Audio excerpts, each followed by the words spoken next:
Hello नमस्कार दोस्तों, आप सभी कैसे हो। आई होप आप सभी लोग अच्छे होंगे। तो दोस्तों आज की वीडियो में सीखने वाले हैं हम समीकरण यानी इक्वेशन कैसे हल किया जाता है दोस्तों। तो आज की वीडियो बहुत ही इंपॉर्टेंट है। अगर जो आप लोग इसे शुरू से लेकर अंत तक देख लेते हो तो आज की वीडियो देखने के बाद में आपको समीकरण में कोनो दिक्कत ना हुई। तो चलिए आपको पहले सवाल से स्टार्ट करते हैं। और आपका टाइम क्या है, वेरी इंपॉर्टेंट है दोस्तों। Rule is rule, not then above rule. दोस्तों आप सभी लोगों को मतलब इसका अर्थ ये हुआ कि जो नियम होता है वो नियम ही होना चाहिए, क्योंकि नियम से बढ़कर कुछ नहीं है। अगर जो आप कॉन्स्टिट्यूशन पढ़ोगे तो आपको पता चलेगा ये सब चीज़ें। तो आज की वीडियो में आप लोगों को सीखोगे कि समीकरण कैसे हल किए जाते हैं। तो सबसे पहले आपको मैं बेसिक से लेकर एडवांस तक सिखाऊंगा, यानी मैथ सीखें बेसिक टू एडवांस। तो बेसिक का मतलब ये है कि सबसे पहले छोटे समीकरण हल करेंगे, फिर उससे बड़े, फिर उससे बड़े, इस तरीके से हल किए जाएंगे। तो पहला क्वेश्चन है कि x + 5 = 10। तो दोस्तों सबसे पहले आपको सिंबल पता होना चाहिए। जैसे अगर जो प्लस का चिन्ह लगा है और ये बराबर के इधर जाएगा तो ये माइनस हो जाएगा। अगर जो माइनस का चिन्ह लगा है तो इधर जाएगा तो प्लस हो जाएगा। अगर ये चीज़ इतनी सीख गए हो तो ये सवाल चुटकियों में हल कर लोगे। चलिए हल कराते हैं। जिससे इधर लिखा है x। सबसे पहले आपको ये पता होना चाहिए कि चर संख्याएं होती हैं और अचर संख्याएं होती हैं। तो चर संख्याओं को एक तरफ कर लिया जाता है, अचर संख्याओं को एक। तो जैसे हमने x लिख लिया इधर, तो बराबर का चिन्ह लगाएंगे, ये 10 रहेगा। अब ये देखिए प्लस का 5 है तो इधर आएगा तो माइनस का 5 हो जाएगा। कितना हो जाएगा, माइनस का ही तो 5 हो जाएगा।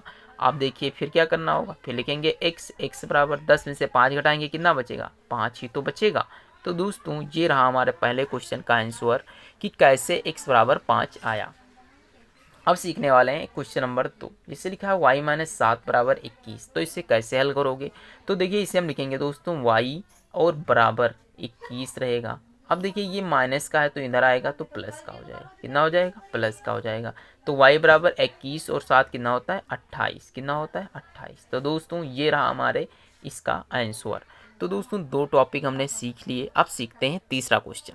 तो देखिए दोस्तों अभी तक हमने जो सवाल सीखे ये तो आसान होते हैं। बस हमें दिक्कत कहाँ होती है, दिक्कत होती है ऐसे सवालों को हल करने में। तो देखिए दोस्तों इनको भी हल करना बहुत ही आसान होता है। इसमें क्या होता है, वेरिएबल जो नंबर होते हैं उन्हें एक तरफ कर लिया जाता है, नॉन वेरिएबल नंबर को एक तरफ कर लिया जाता है। तो इसे विधिवत से सीखते हैं, समझिएगा। सबसे पहले यानी जो x वाली संख्याएं हैं एक तरफ कर ली जाएंगी। यानी x का मतलब ये है कि x की संख्या जगह पर y z x कुछ भी हो सकता है। तो देखिए दोस्तों 3x लिख लिया और ये x है, ये किस चीज़ का है, प्लस का है। इधर आएगा, अभी मैंने सिखाया था किस में हो जाएगा, माइनस में हो जाएगा। फिर ये चिन्ह बराबर का है तो बराबर का लगाएंगे। ये कितना है, -14 और ये प्लस का 2 है तो इधर जाएगा तो माइनस का 2 हो जाएगा। ध्यान से समझते रहिएगा। अब देखिए 3x - x। अब देखिए आपके पास 3 रुपये हैं, अगर जो 1 रुपये गिर जाए तो कितने बचेंगे, 2 ही रुपये तो बचेंगे। तो यहाँ हम लिख लेंगे 2x = ये माइनस का 14 है, ये माइनस का 2 है। अब समझिएगा जब माइनस में बड़ी संख्या दूसरे माइनस कम संख्या में जुड़ती है तो सदैव मान माइनस में ही आएगा। तो माइनस का कितना हो गया, 16 हो गया। तो देखिए अब यहाँ से x की वैल्यू निकालेंगे तो x बराबर -16 बटे में, ये संख्याएं बटे में आ जाएगी। इससे भाग देंगे तो 2 एकम 2, 2 अठी 16। यानी x की जो वैल्यू आएगी वो माइनस का 8 आने वाली है। कितनी आएगी, माइनस का 8, यानी माइनस का दोस्तों 8 आने वाली है। तो दोस्तों ये भी समीकरण आई होप आप लोग समझ गए होंगे। अगर नहीं समझ पाए हो तो एक और समीकरण से हम समझाने की आपको कोशिश करेंगे। फिर से समझिएगा और अच्छे तरीके से समझा रहे हैं। जैसे कि हमने लिख लिया 6x - 4 बराबर 2x - 16। अब देखिए इस सवाल को कैसे हल किया जाएगा, यहाँ प्लस लगा लीजिए। देखिए हम बता रहे हैं कि जैसे एक जैसी संख्याओं को एक तरफ करिए। तो ये रहा 6x, ये प्लस का इधर आएगा माइनस का 2x बराबर, ये प्लस का 16 एक तरफ रहेगा, इधर जाएगा तो ये प्लस का हो जाएगा। ठीक दोस्तों, तो 6x से 2x घटेगा तो कितना बचेगा, 4x बचेगा। 16 में 4 जुड़ेगा तो कितना हो जाएगा, 20 हो जाएगा। तो यहाँ से जो x की वैल्यू प्राप्त होने वाली है वो 20/4 प्राप्त होगी। 4 से भाग देंगे, 4 एकम 4, 4 पंचे 20।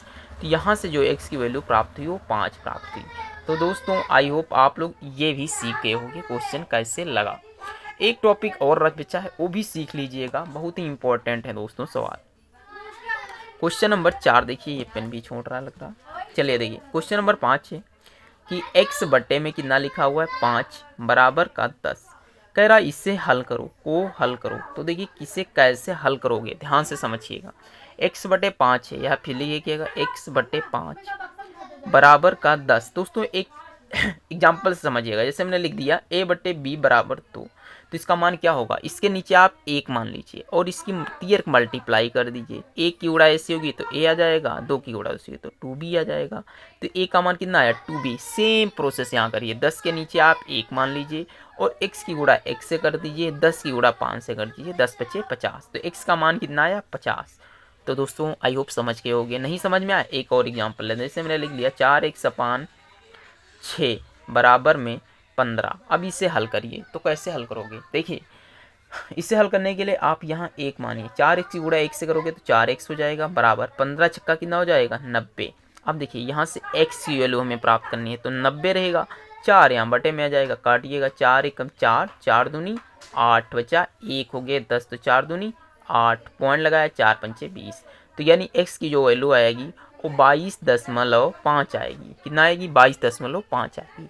तो दोस्तों आपने 4 क्वेश्चन सीखे, क्या आप लोगों को समझ में आए? आ गए तो दोस्तों 2 क्वेश्चन और सीख के जाइएगा, बहुत ही अच्छा लगेगा। देखिए दोस्तों ये क्वेश्चन नंबर 5 है। अब इसे कैसे हल करोगे, ऐसे ही समीकरण आप लोगों को हल करने को आएंगे। तो ध्यान रखिएगा, आपने एक बॉडमॉस का नियम सीखा होगा जिसमें सबसे पहले ब्रैकेट को हल किया जाता है।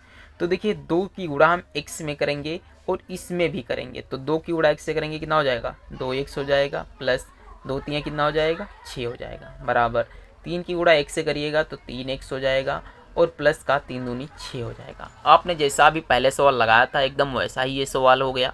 अब तो हल करना आसान हो गया, यानी एक जैसी संख्याओं को एक तरफ कर लीजिए। तो देखिए 2x हो गया ये, और जो है कि इधर आएगा तो माइनस का 3x हो जाएगा, बराबर 6 इधर आएगा तो माइनस का 6 हो जाएगा और 1 प्लस 6 का है ये। तो देखिए ये -6 से -6 खत्म, 2x से 1x जाएगा तो कितना बचेगा माइनस का x बराबर 1। तो यानी x की वैल्यू जो आएगी वो 1 आएगी। कितनी आएगी 1 आएगी। तो दोस्तों आई होप आप लोग ऐसे भी सवालों को लगाना सीख चुके होंगे। अगर जो वीडियो अच्छी लगी हो तो लाइक करिए, शेयर करिए। अगर जो दोस्तों आप लोगों को ऐसे सवाल सीखने हैं तो आप लोग फटाफट शेयर करिएगा और कमेंट में बताइए आपको नेक्स्ट वीडियो कौन से टॉपिक पर चाहिएगा। मिलते हैं नेक्स्ट वीडियो पे, तब तक के लिए जय हिंद जय भारत।